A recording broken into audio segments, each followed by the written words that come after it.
தாவேக்காவோட ஏம் வந்து நிறைய ஓட்டு வாங்கணும், நிறைய எம்எல்ஏக்களை ஜெயிக்கணும்.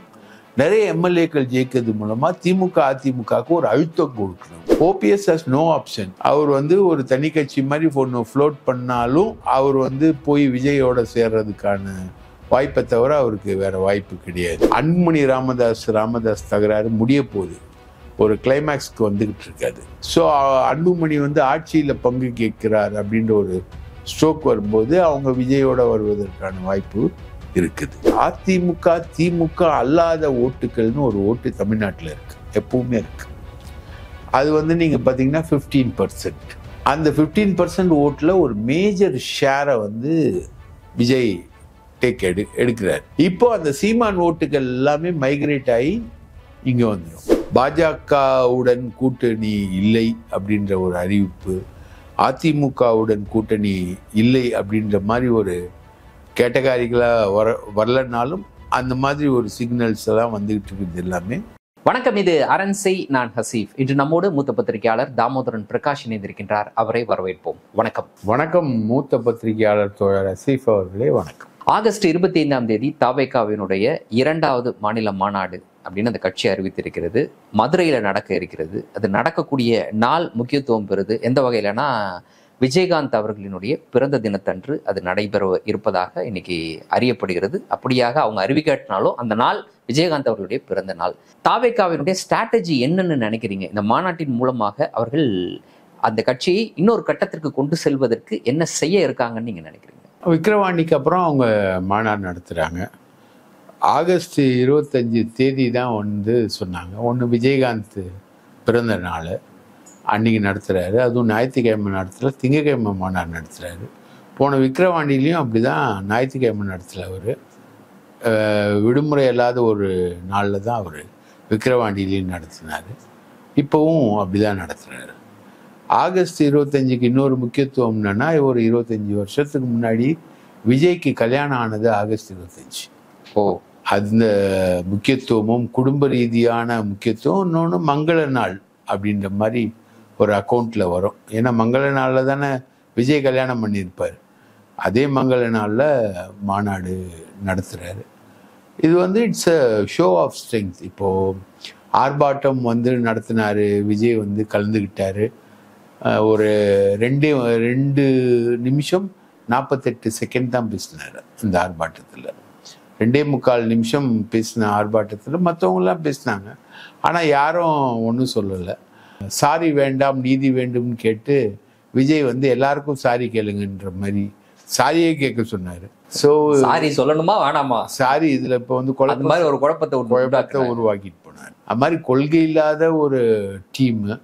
ஆதவ் அர்ஜுனா பேசுறதெல்லாம் வந்து அமெரிக்காவை தான் பேசுவார். அவர் அமெரிக்காவில் அப்படி இருந்தது, அமெரிக்காவில் எப்படி இருந்தது, அமெரிக்காவில் இப்படி வந்தது அந்த சொசைட்டின்னு. அவருக்கு இந்தியன் சொசைட்டியே தெரியல. இந்தியன் சொசைட்டின்னு வந்தோடனே பெரியாரையும் அம்பேத்கரையும் பேசுவார். அவ்வளோதான். இந்தியன் சொசைட்டியோட விஷயத்தில் பேசுவார். இவ்வளோதான். அந்த டீமே வந்து டோட்டலாக வந்து ஒரு சித்தாந்தம் இல்லாத டீமு. ஆனால் ஒரு ஆர்ப்பாட்டம்னு நடத்துகிறாங்க. அதில் வந்து விஜயுடைய மாநாட்டிலையும் சரி, இந்த ஆர்ப்பாட்டத்திலையும் சரி, விக்கிரவாண்டி மாநாட்டிலையும் இந்த ஆர்ப்பாட்டத்திலையும் வந்து மயங்கி விழுந்தவங்க நூற்றுக்கணக்கான பேர். தண்ணி இல்லாமல் அதுக்கான ஏற்பாடுகளே இல்லை. விக்கிரவாண்டிலையும் அதுக்கான ஏற்பாடுகளே இல்லை. தண்ணி இல்லாமல் நிறைய பேர் மயங்கி விழுந்தாங்க. அதே மாதிரி இந்த ஆர்ப்பாட்டத்திலையும் பார்த்தீங்கன்னா 8 மணிக்கே ஜனங்க வந்துட்டாங்க. ஃபுல்லாக ஜனங்க 8 மணிக்கே வந்துட்டாங்க. ஆர்ப்பாட்டம் 10 மணின்னாங்க. 8 மணிக்கே வந்துட்டாங்க. விஜய் பார்க்கணுன்ற நெரிசல். எங்கெங்கேருந்தோ வேன் வச்சு கூட்டின்னு வந்திருக்காங்க. ரைட்டா? அந்த மாதிரி கூப்பிட்டு வந்தவங்களுக்கு பார்க்கிங் ஃபெசிலிட்டிஸும் கிடைக்கல. அவங்களுக்கு சரியாக ஏற்பாடு பண்ணல. பீச்சில் நிறுத்தலாம் அப்படின்ட்டு ஒரு சினாரியோ அதுவும் கரெக்டாக ஃபாலோ பண்ணப்படல. பார்க்கிங்கும் கிடைக்கல, வண்டிக்கும் அவங்களால போக முடியல.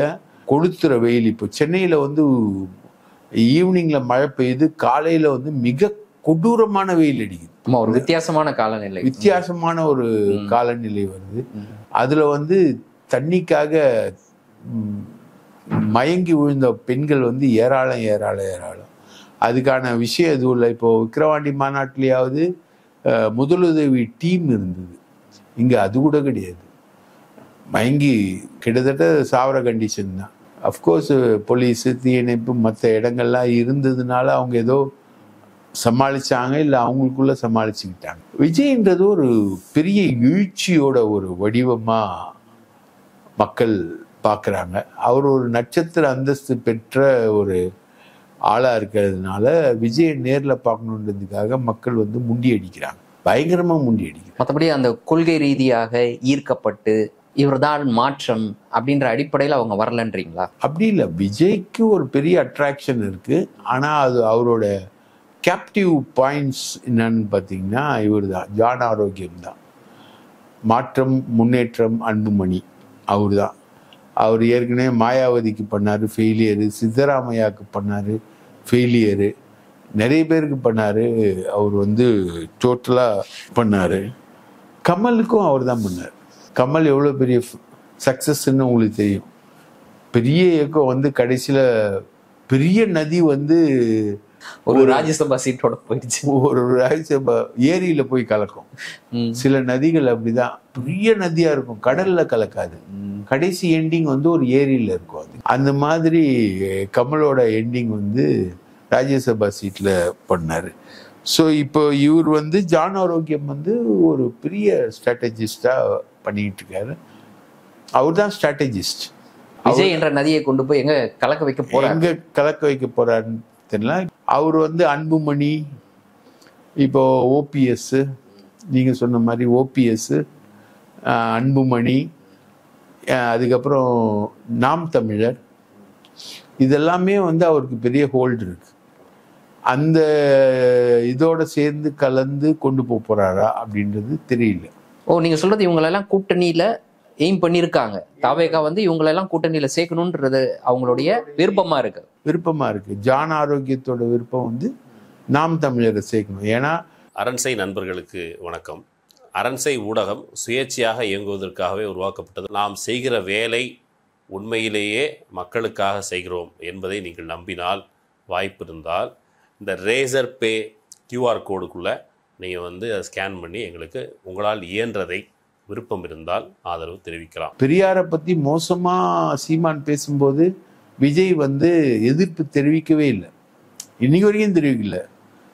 தனிப்பட்ட நபர்கள் மீது நாங்கள் வந்து எதிர்ப்பு தெரிவிக்க மாட்டோம் அப்படின்ற மாதிரி ஒரு பிரின்சிபல் சொல்றாரு. ஆனால் எதிர்ப்பு தெரிவிக்காததுக்காக நாம் தமிழர் கூட்டணியில் கொண்டு வர்றதுக்காக தான் ஆப்ஷனை ஸ்டில் ஓப்பன்ல. பிஜேபியோட இவங்களுக்கு அண்டர்ஸ்டாண்டிங் இருக்குது. பிஜேபியோட அண்டர்ஸ்டாண்டிங் எப்படி இருக்குதுன்னா, நீங்க சொல்றதை நான் செஞ்சிடறேன் அப்படின்ற ஒரு அண்டர்ஸ்டாண்டிங் தான் விஜய்க்கு இருக்கு. அதாவது திமுக வாங்கக்கூடிய வாக்குகளில் யூத் வாக்கு, ஃப்ரெஷ் ஓட்டர்ஸ், அதில் ஒரு பெரிய கோடு போடுவார் விஜய். அதுக்கப்புறம் கிறிஸ்டியன் முஸ்லிம்ஸ் ஓட்டுக்களை அதில் ஒரு கோடு போடுவார் விஜய். அது இல்லாமல் பார்த்தீங்கன்னா அதுக்கடுத்த ஒரு ஏமும் அவருக்கு ஜென்ரலாக இருக்கக்கூடிய ஒரு ஏமும் அவருக்கு இருக்கு. இந்த ஃப்ளோட்ல தான் அவர் வர்றாரு. சரி, இப்போ மாநாடு நடைபெறுவதற்கு ஒரு 40 நாள் இருக்குன்னு வச்சுக்கோங்க. இப்போ முதல் மாநாட்டில இருந்து இந்த மாநாடு வித்தியாசப்பட வேண்டும் என்றால், முதல் மாநாட்டில இருந்து நாங்கள் இரண்டாவது மாநாட்டுக்கு இடைப்பட்ட காலத்துல கட்சி பெரிய அளவுக்கு வளர்ந்துருக்கு, நம் கட்சி மீது நம்பிக்கை வந்திருக்கு அப்படின்றத ப்ரூவ் பண்றதுக்கு தாவேகா தரப்புல இருந்து அந்த மாநாட்டு மேடையில் ஏதாவது ஒரு குறிப்பிட்ட பொலிட்டிக்கல் பார்ட்டியை எங்களுடைய கூட்டணியில் இவங்க இருக்கிறாங்க அப்படின்னு தெரிவிப்பதற்கான வாய்ப்பு இருக்கா? அந்த கட்சியை சேர்ந்த தலைவரை அழைச்சு அந்த மாநாட்டில் கௌரவிப்பது, இது மாதிரியான ஏதாவது ஒரு நிகழ்வு நடைபெறுவதற்கு வாய்ப்பு இருக்கா? வேற என்ன நடக்கிறதுக்கு வாய்ப்பு இருக்கு அவங்களுடைய பலத்தை நிரூபிக்கக்கூடிய வகையில்? போன மாநாட்டிலேருந்து இந்த மாநாட்டுக்கும் இருக்கக்கூடிய வித்தியாசம் வந்து தமிழ்நாடு முழுக்க ஒரு கட்சி இன்ஃப்ராஸ்ட்ரக்சரை ஏற்படுத்த அவங்க முயற்சி பண்ணியிருக்காங்க. அதில் வந்து குறிப்பாக மாவட்ட செயலாளர்களை வந்து நியமிச்சிருக்காங்க. அதுக்கு கீழே வந்து அவங்க பூத் லெவலில் நாங்கள் ஆர்கனைஸ் பண்ணோன்னு சொல்லிட்டு அவங்க பூத்து கமிட்டி கூட்டம்லாம் நடத்தியிருக்காங்க. அந்த பூத் கமிட்டிக்காக ஒரு மாநாடு மாதிரிலாம் நடத்தியிருக்காங்க. ஆமாம், அது வந்து சிரிச்சிருச்சு. 18 வயசு கீழே இருக்கவங்க தான் நிறைய பேர் உள்ளே போனானுங்க, அது சிரிச்சிருச்சு. ஸோ அதுக்கு கீழெல்லாம் அவங்களால பெருசாக ஆர்கனைஸ் பண்ண முடியல. மாவட்ட செயலாளர்கள் மட்டத்தில் வந்து கட்சியை ஆர்கனைஸ் பண்ணியிருக்காங்க. அதுக்கும் நிறைய விமர்சனங்கள், காசு வாங்கிட்டு அவங்க பதவி போடுறாங்க, காசு வாங்க இதுக்கு ஒவ்வொன்றுத்துக்கும் ஒவ்வொரு பதவிக்கு வந்து ஒரு காசு வாங்குறாங்க, பாஸ் கொடுக்கறதுக்கு கூட காசு வாங்குறாங்க. விஜய் நடத்தக்கூடிய கூட்டங்களுக்கு ரொம்ப பக்கத்தில் போகிறதுக்கான பாஸ், விஐபி பாஸு இல்லை ஏதாவது ஒரு பாஸு, அந்த பாஸுக்கு கூட காசு வாங்குறாங்க. இப்போ அரசியல் கட்சி கூட்டத்தை ஆடியோ ரிலீஸ் மாதிரி நடத்துகிறாங்க. பதவிகள் வந்து காசுக்காக போடப்படுது அப்படின்ற ஒரு கடுமையான விமர்சனம் என்பது விஜய் மேலே இருக்குது. அதை தாண்டி இப்போ வந்து இந்த மாநாட்டுக்குள்ளே இவர் வந்து ஜென்ரலாக வந்து விஜய் வந்து யாரையும் வரவேற்கிறது இல்லை, கட்சிக்குள்ளே யாரையும் பெருசாகவும் எடுத்துக்கிறது இல்லை. இப்போ அருண்ராஜ் ஐஆர்எஸ் அவர் இப்போ தான் இந்த மாநாட்டில் தான் வந்து அவர் சீனுக்கு வர போகிறாரு. அப்போலாம் வழக்கம் போல் வெங்கட்ராமன் ட்ரெஷரரு அவர் அந்த விஷயங்கள் பார்த்துப்பார். இப்போது ஜான் ஆரோக்கியம் தான் வந்து வியூக அமைப்பாளராக இருக்கார். அவர் சொல்லக்கூடிய விஷயங்களை வந்து சமூக வலைத்தளங்களில் கேரி பண்ணக்கூடிய ஆளாக தான் ஆதவ் அர்ஜுன் ரெட்டி இருக்கார். வாய்ஸ் ஆஃப் காமன்ஸ் வச்சுக்கிட்டு அவர் வந்து இணையதளத்தை மட்டும்தான் பார்த்துக்கிட்டு இருக்கார். அந்த ஆளாக தான் அவர் இருக்கார். ஸோ இன்ஸ்ட்ரக்ஷன்ஸ் வந்து ஜான் ஆரோக்கியம் தான் மெயின், அதில் தான் வராரு. இப்போது பாஜகவுடன் கூட்டணி இல்லை அப்படின்ற ஒரு அறிவிப்பு, அதிமுகவுடன் கூட்டணி இல்லை அப்படின்ற மாதிரி ஒரு கேட்டகாரிகளாக வரலனாலும் அந்த மாதிரி ஒரு சிக்னல்ஸ் எல்லாம் வந்துகிட்டு இருக்குது. எல்லாமே பாஜகவோட ஒரு இன்டைரக்ட் கூட்டணியாக தான் இவங்க வராங்க. டைரக்ட் கூட்டணி கிடையாது, இன்டைரக்ட் கூட்டணியாக தான் இவங்க வராங்க. ஸோ இவங்கள வந்து எந்த ஸ்டேஜ்லையாவது பாஜக உடைச்சி எப்படி இப்போ வந்து அதிமுகவில் வந்து முதல்வர் வேட்பாளராக எடப்பாடி இல்லாமல் வேலுமணியை முதல்வர் வேட்பாளராக கொண்டு வருவதற்கான ஒரு முயற்சி இருக்கோ, அந்த மாதிரி அதே மாதிரி ஒரு முயற்சி தான் விஜயை வந்து இந்த நடுநிலைன்ற விஷயத்துலேருந்து மாற்றி அவரை வந்து பிஜேபி அலையன்ஸுக்கு கொண்டு வருவதற்கான ஒரு முயற்சியும், ஒரு ஆசை, ஒரு டாக்டிக்கல் லைன் வந்து பிஜேபி தரப்புலையும் இருக்கு. பிஜேபி சைடில் இருக்கக்கூடிய ஒரு ஆசை மட்டும்தான், அது ஆசை மட்டும்தான், அது டாக்டிக்கல் லைன் தான். ஆனால் விஜய் வந்து மறைமுகமாக உதவுவார். ஆனால் இவங்களுடைய ஏம் வந்து எப்படி போகுதுன்னா, தாவேக்காவோட ஏம் வந்து நிறைய ஓட்டு வாங்கணும், நிறைய எம்எல்ஏக்களை ஜெயிக்கணும், நிறைய எம்எல்ஏக்கள் ஜெயிக்கிறது மூலமாக திமுக அதிமுகவுக்கு ஒரு அழுத்தம் கொடுக்கணும் அப்படின்ற மாதிரி ஒரு விஷயத்தை கொண்டு வராங்க. இவங்க தான் முதல்ல அந்த ஆட்சியில் பங்கு அப்படின்ற ஒரு ஃபேக்டரை வந்து இப்போது இந்த மாநாட்டிலையும், போன மாநாட்டிலையும் அதை வலியுறுத்தினாங்க, இந்த மாநாட்டிலையும் அதை அதிகமாக வலியுறுத்துவாங்க. ஆட்சியில் பங்குன்னா இப்போ அன்புமணி, நாங்கள் அடுத்து ஆட்சியில் பங்கு கேட்போம் அப்படின்றது வந்து அன்புமணியுடைய ஒரு ஃபேக்டராக இருக்குது. அப்புறம் ஓபிஎஸ் வழக்கம் போல், சீமான் அதில் எப்படி ரிலேட் ஆவார்ன்றது ஜான் ஆரோக்கியம் என்ன டாக்டிக்கல் லைன் வந்து வச்சு பண்ணுறாரோ அதுக்கேற்ற மாதிரி சீமானுடைய இது இருக்கும். இப்போது விஜயோட கூட்டணிக்கு வர்றதுக்கான பாசிபிலிட்டியில் சீமான், அன்புமணி, ஓபிஎஸ். சரி, இதில் அதிகமாக ஓபிஎஸ் பேர் அடிபடுது, நம்ம பார்க்க முடியுது. இப்போ இந்த மாநாடு நடந்து முடிஞ்சதுக்கு பிறகு, தாவேகாவுடைய மாநாடு நடந்து முடிஞ்சதுக்கு பிறகு அதே மதுரையில் வந்து ஓபிஎஸ் ஒரு மாநாட்டை அறிவிச்சிருக்கிறாரு. இந்த கூட்டணி பற்றி பேசும்பொழுது விஜயினுடைய அந்த வளர்ச்சி, அந்த கட்சியினுடைய வளர்ச்சியை பொறுத்து ஆதரவு கொடுக்கலாமா வேணாமான்ற முடிவெடுப்போம் அப்படின்ற மாதிரியான கருத்தை தெரிவிச்சிருக்காரு. கேட்டகரிக்கலாக வந்து என்னால் முடியாது, விஜயெல்லாம் ஒரு ஆளே கிடையாது, அதெல்லாம் ஒரு கட்சியே கிடையாது, அந்த மாதிரியான பேச்சு இல்லை அவர்கிட்ட. அது நமக்கு கிளியராக அந்த சிக்னல் நம்மளால பார்க்க முடியுது. தேவை ஏற்பட்டால் ஆதரவு கொடுப்போன்ற ரேஞ்சில் தான் ஓபிஎஸ் பேசியிருக்கிறாரு. ஆகவே இந்த நீங்கள் சொன்ன இந்த 3 பேரில், சீமான், ஓபிஎஸ், அன்புமணி, இந்த 3 பேரில் ஓபிஎஸ்க்கு அதிகமாக சான்சஸ் இருக்குது. ஓபிஎஸ் வந்து தாவேகாவுக்கு ஆதரவு கொடுப்பதற்கு அதிகமாக சான்சஸ் இருக்குன்னு சொல்கிறாங்க. உங்களுக்கு கிடைக்கக்கூடிய தகவல்? ஓபிஎஸ்க்கு இன்னைக்கு வேற வழி இல்லை.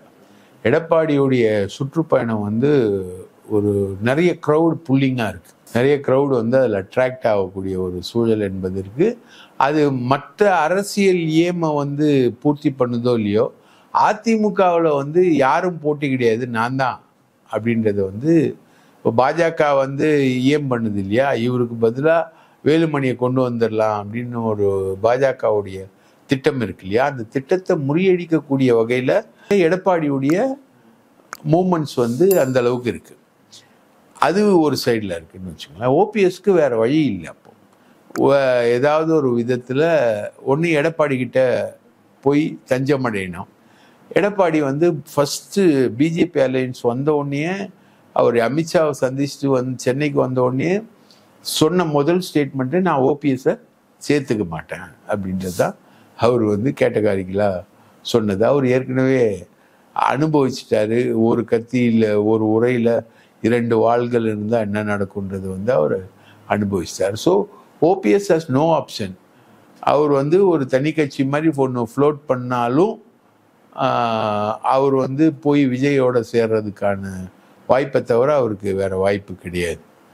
அதனால அவர் சேருவதற்கான வாய்ப்பு அதிகம். அதே மாதிரி இப்போ அன்புமணி ராமதாஸ் தகராறு முடிய போகுது, ஒரு கிளைமேக்ஸ்க்கு வந்துகிட்டு இருக்காது.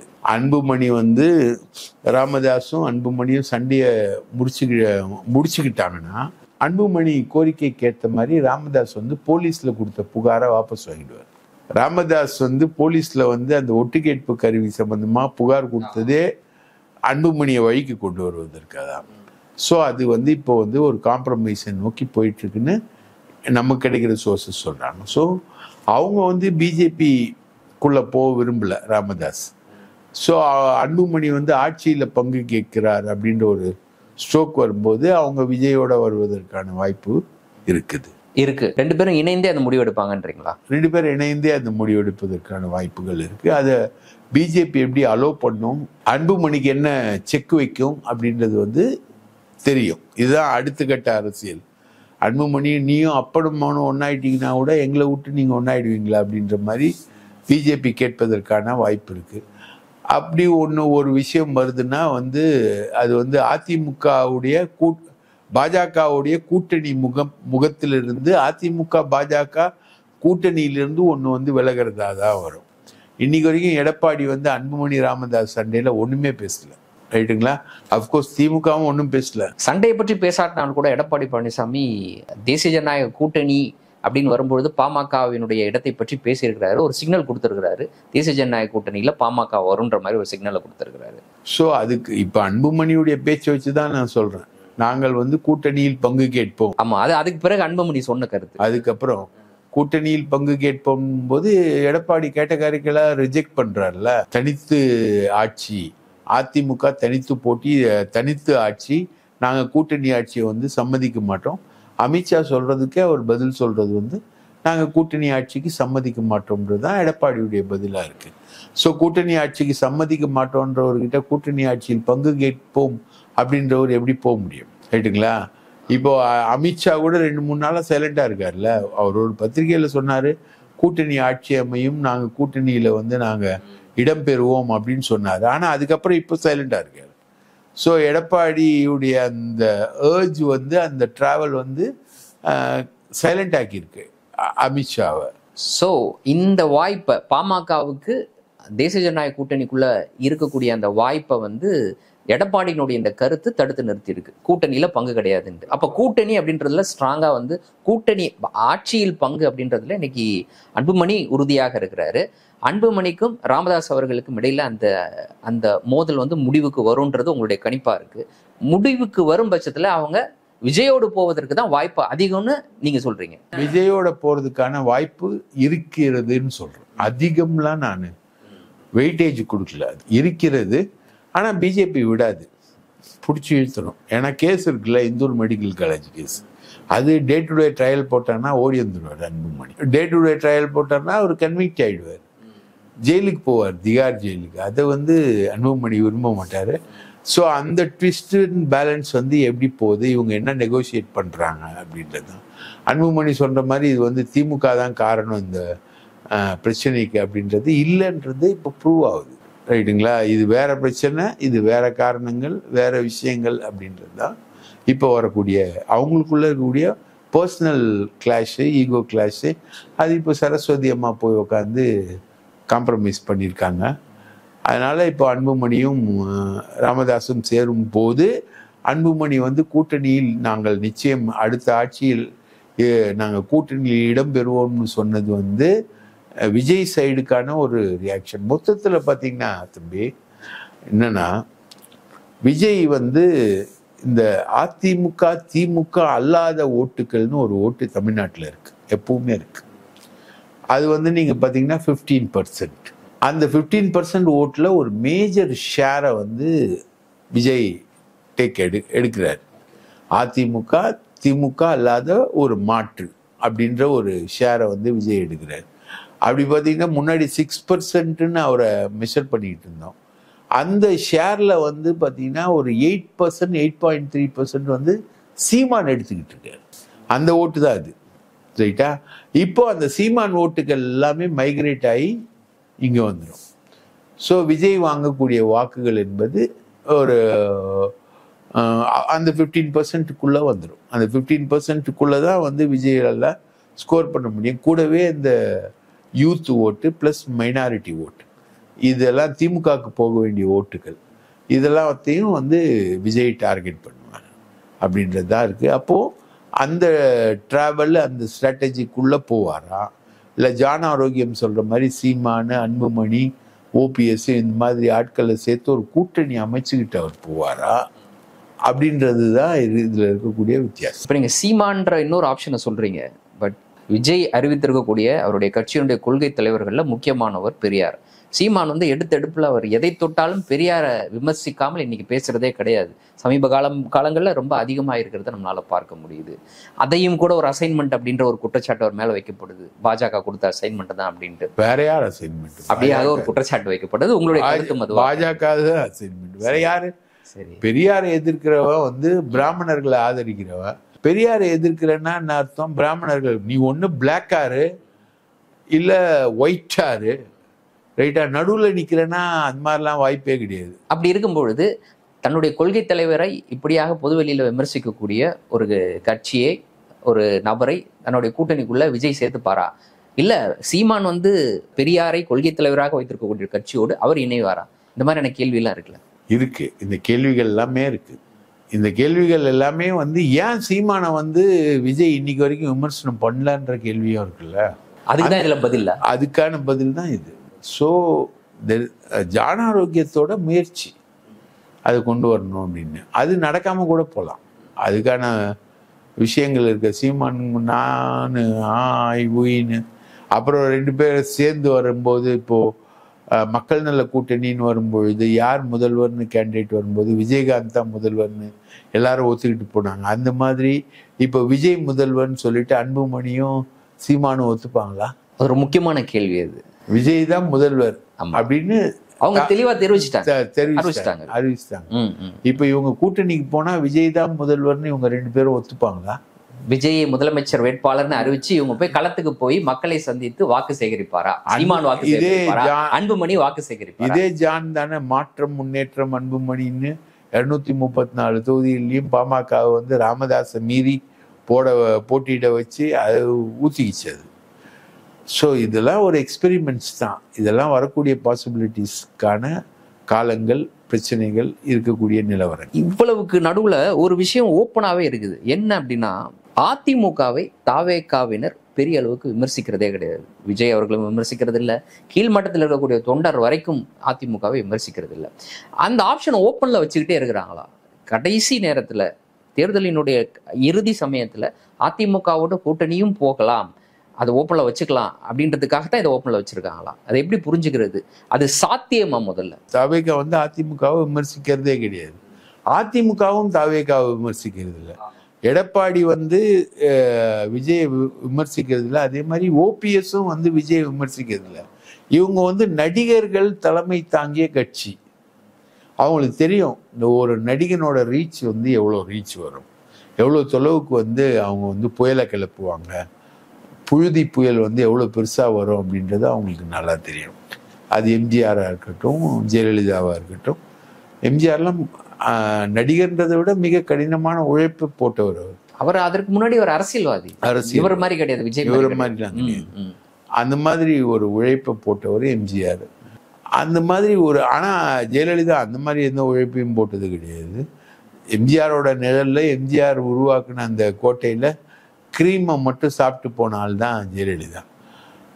அப்போ ஆனாலும் ஜெயலலிதாவுக்கு ஒரு ரீச் இருந்தது, பொலிட்டிக்கல் ரீச் என்பது இருந்தது. 4 வருஷம் 5 வருஷம் திமுக ஆட்சி நடக்கும், 4 வருஷம் சும்மா இருப்பாங்க. 5ஆவது வருஷம் வந்து ஒரு 2 ஸ்டேட்மெண்ட் கொடுத்துட்டு, அழகிரிக்கு எதிராக ஒரு ஸ்டேட்மெண்ட்டு, ஸ்டாலினுக்கு எதிராக ஒரு ஸ்டேட்மெண்ட்டை கொடுத்துட்டு அவங்க அரங்கத்துக்கு வந்தால் நீங்கள் வாங்க, நீங்கள் தான் அடுத்த முதல்வர் அப்படின்னு. அது வரைக்கும் கொடநாட்டில் தான் இருப்பாங்க. அது மாதிரி இருக்குது. ஸோ இந்த 2 அதிமுகவுக்கு வந்து விஜயுடைய ரீச் தெரியும். விஜய் வந்து திமுகவை மிக கடுமையாக விமர்சிக்கிறதுனால அதிமுக வந்து அந்த விமர்சனம் பண்ணுற வேலையை வந்து தாவேகா கையில் கொடுத்துட்டு அவங்க வந்து வேடிக்கை பார்க்குறாங்க. ஆனால் இப்போ தான் வந்து அதிமுக களத்தில் இறங்கி திமுகவை மிக டூத் அண்ட் நெயிலாக ஃபேஸ் பண்ணக்கூடிய அளவுக்கு அவங்களும் களத்தில் இறங்கி வந்துக்கிட்டு இருக்காங்க.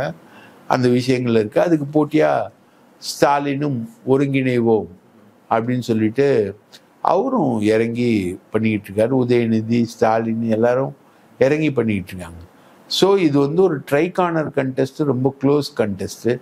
இதில் வந்து போன பார்லிமெண்ட் தேர்தலை விட புதுசாக வந்திருக்கிற சப்ஜெக்ட் வந்து தாவேகா என்ன இம்பேக்ட் ஏற்படுத்த போகுதுன்றதை பொறுத்து தான் வந்து தேர்தல் முடிவுகள் மட்டும் இல்லை, தேர்தல் வெற்றி தோல்வி இல்லைன்னாலும் தாவேகா வந்து ஒரு விஷயத்தில் ரொம்ப கிளியராக ஸ்ட்ராட்டஜி வகுப்பாங்கன்னு நான் எதிர்பார்க்குறேன். என்னென்னா, முடிஞ்ச அளவுக்கு பெர்ஃபார்ம் பண்ணுறது, ஒரு எதிர்கட்சி தலைவராக வர்றது, அதிமுகவை கூட அதில் பீட் பண்ணுறது, ஒரு எதிர்கட்சி தலைவராக ஒரு ஸ்ட்ராட்டஜியை உருவாக்குறது, அதுக்கப்புறம் அடுத்த கட்டத்தில் வந்து நம்ம சிஎம் அப்படின்ற மாதிரி போகிறது அப்படின்ற மாதிரி யோசிப்பாங்கன்னு நான் எதிர்பார்க்குறேன். பட் அது வந்து அந்த கனவு நிறைவேறலாம், நிறைவேறாமல் போகலாம். அதுக்கான வாய்ப்புகளும் இருக்குது, இல்லாமல் இருக்கு. அதிமுக வந்து ஒரு வலுவான ஒரு எதிர்கட்சியாக நிமிர்ந்து வரலாம். தாவேகாவை வந்து தேர்ட் பிளேஸ்க்கு வந்து அவங்க கொண்டு போகலாம். ஸோ இந்த ஃபைட் வந்து இந்த தேர்தலில் வந்து யார் ஃபர்ஸ்ட்டு, யார் செகண்டு, யார் தேர்டு. ஓகே, அந்த எண்ணம் இருக்கக்கூடிய தாவேகா அதிமுகவோடு கூட்டணி செய்யறதுக்கு வாய்ப்பு இல்லை அப்படின்றீங்க. அவர்களை விமர்சிக்காட்டாலும் கூட அந்த விமர்சிக்காமல் இருப்பதற்கான காரணம் வேற, அவங்களோட கூட்டணி சேர்றதுக்காக அதை வந்து ஓப்பன்ல வச்சுக்கிட்டு இல்லை அப்படின்றது அவங்களோட கருத்து. அவங்க வந்து மறைமுகமா தாவேகா வந்து பாஜகவுக்கும் அதிமுகவுக்கும் ஹெல்ப் பண்ணுவாங்க. இப்போ நீங்க வேற இடம், நீங்க வந்து அரண்சை, நான் நக்கீரனா இருந்தாலும் நம்ம ரெண்டு பேருக்குள்ள சில விஷயங்கள்ல ஒரு அண்டர்ஸ்டாண்டிங் இருக்கும் இல்லையா?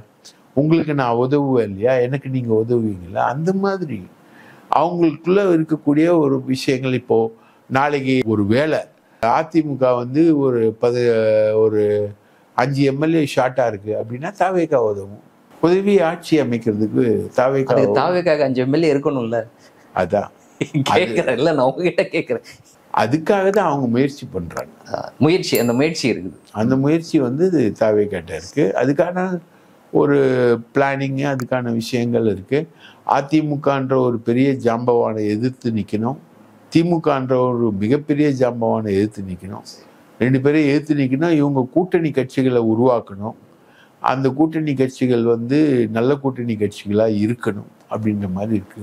நம்ம அந்த தொடக்கத்தில் இந்த மாநாடு நடைபெறக்கூடிய நாள் பற்றி, அதனோட முக்கியத்துவம் பற்றி பேசணும். அதில் அப்படி கடந்து வந்துட்டோம். அதில் விஜயகாந்த் அவர்களுடைய பிறந்த தினத்தன்று இந்த மாநாட்டை நடத்துவது அது வந்து ஒரு கோஇன்சிடென்ஸா இல்லை அவர் வந்து ஒரு திட்டமிட்டு இருக்கிறாரு?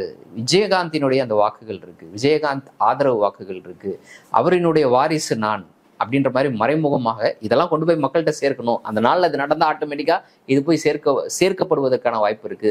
தாவேகா எதுவும் செய்ய தேவை கிடையாது, ஊடகங்களே அதை செய்து விடும் அப்படின்ற எண்ணத்துல அந்த நாளை அவங்க சூஸ் பண்ணியிருக்காங்களா? விஜயகாந்தோட வாரிசு விஜய பிரபாகரன், விஜய் இல்லை.